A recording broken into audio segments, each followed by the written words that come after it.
Didirikan tahun 1974, museum diresmikan pada 1980 dengan nama Museum Negeri Provinsi Jawa Barat oleh Menteri Pendidikan dan Kebudayaan, Dr. Daud Yusuf. Di tahun 1990, museum ini berubah nama menjadi Museum Negeri Provinsi Jawa Barat Sri Baduga.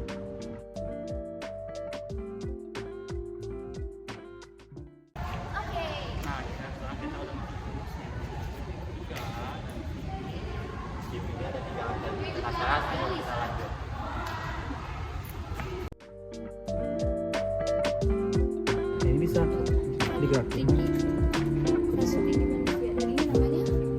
Angklung Bubrag. Nah, pada lantai utama museum ini terdapat koleksi yang berkaitan dengan zaman purba, seperti fosil hewan dan tumbuhan, serta manusia purba yang dulu hidup di wilayah Jawa Barat. Dan gua ini, Gua Pawon, merupakan tempat tinggal manusia purba di cekungan Jawa Barat sekitar ribuan tahun yang lalu. Museum Sri Baduga menyimpan 147 naskah kuno dari sejumlah daerah di Jawa Barat.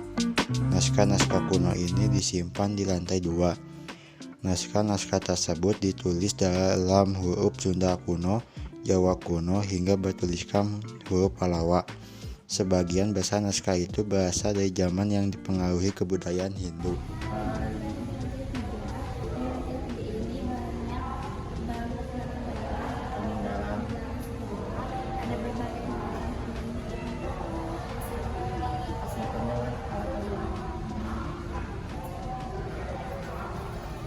Kemudian di lantai 3 kita akan melihat koleksi benda-benda yang berkenaan dengan mata pencaharian, industri, perjuangan seni, bahkan ada alat-alat permainan anak-anak. Koleksi yang sangat menarik di sini yaitu kecapi yang sangat panjang ini dan besar yang merupakan hibah dari seorang warga Sumedang.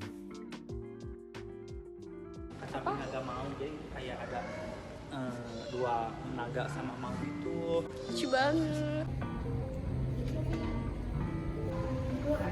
Beberapa kaca hasil ada karet, Cina, dan lain-lain. Ini adalah permainan tradisional Jawa Barat dan kalian bisa lihat Ada banyak banget dengan sejarah. Ini ada suling. Ini apa sih namanya? Kacapi. Ini kayak jenis-jenis kecapi gitu. Ini ada kecapi indung, ini ada kecapi siten, ada pun kayak terebang, Ini gede banget. Ini ada angklung tahu, badik banget. Ini namanya, ini angklungnya lihat segini. Ya, dan ini namanya Angklung Bubrag. Simang pandai, itu kayak buatan besi-besi gitu tapi masih tradisional banget. simangnya pada rajin.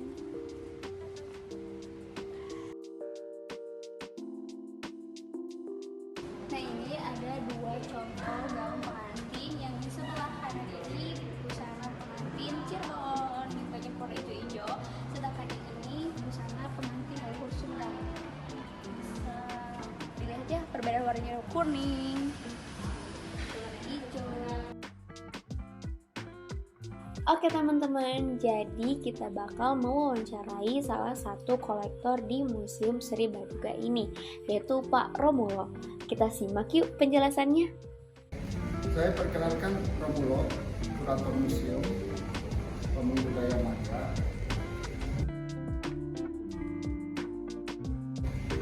Sesuai dengan pertanyaan, museum ini, Museum Negeri Provinsi Jawa Barat ini didirikan secara bertahap masa Republika zaman Orde Baru. Pertama, pengadaan tanah dan pembangunannya 1974. Setelah 1974 dibangun, baru diresmikan tanggal 5 Juni 1980. Dan lantai satu ini kita disuguhkan dengan tinggalan benda-benda secara alam, ya. Secara alam itu kan ada habitatnya. Kemudian masuk ke ruang letunda, ruang patung-patung itu masuk ke ke masa megalitik, masa prasejarah, dan masa klasik Hindu-Buddha. Nah, beranjak ke lantai 2 di dalam pengaruh masa Islam kolonial. Terus ada lagi unsur kajian dari antropologi pakaian pengantin, kemudian lagi pola ekonomi, pertanian, perdagangan. Masuk ke lantai 3 itu makanya ada mata uang dari beberapa masa prasejarah, masa sejarah, masa kerajaan Islam, masa Belanda, Jepang, masa kemerdekaan, setelah kemerdekaan. Di situ kan mata uangnya ada di sana. Terus masuk lagi ke ruang masterpiece. Masterpiece itu ya itu koleksinya yang dipandang yang memiliki nilai nominal tinggi dan nilai sejarah yang mendapat Nusantara. Masuk lagi ke ruang itu ada kesenian, ya kan, latar kesenian. Terus ada masa sejarah perkebunan, masa alat-alat musik. Di situ kan ada alat musik. Masuk ke lantai yang terakhir permainan anak tradisional dan perkebunan. Ini nama juga oleh Menteri Pendidikan dan Kebudayaan pada waktu itu Pak Yusuf tanggal 9 Juni 1980. Museum jadi letaknya Museum Negeri Provinsi Jawa Barat Sri Baduga. Sri Baduga itu diambil dari Kerajaan Pajajaran yang tertulis pada Prasasti Batu Tulis Bogor awal abad ke-15 Masehi, awal abad ke-16 Masehi. Museum ini di koleksinya adalah dari benda-benda di dalam daerah Jawa Barat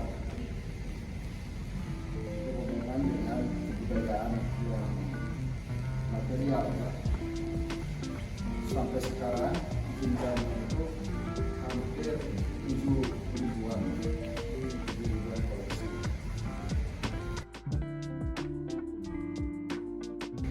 Kebetulan ada dari peninggalan masa kerajaan Islam, ya itu ada yang asli, misalnya emas, pohon emas itu asli, bukan dari hasil temuan oleh penduduk yang diserahkan kepada pemerintah, lalu pemerintah pusat menyerahkan ke museum.